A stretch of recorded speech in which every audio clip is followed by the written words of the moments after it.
we're actually walking around with all of that clutter in our minds when we're not inspired to go after our goals or inspired to go toward the vision that we had before it got buried.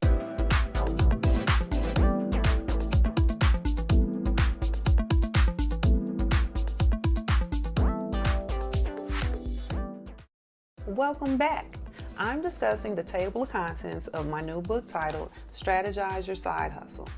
At the beginning of the book, it helps you to get mentally prepared by helping you to declutter your mind.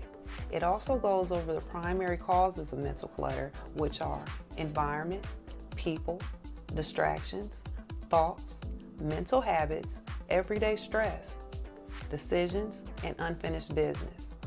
It helps you to deal with thought-based clutter, and it also contains the Declutter Your Mind worksheet.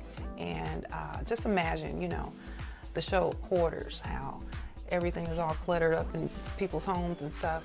We're actually walking around with all of that clutter in our minds when we're not inspired to go after our goals or inspired to go toward the vision that we had before it got buried, So grab your copy to learn what to sell to create a great work-life balance.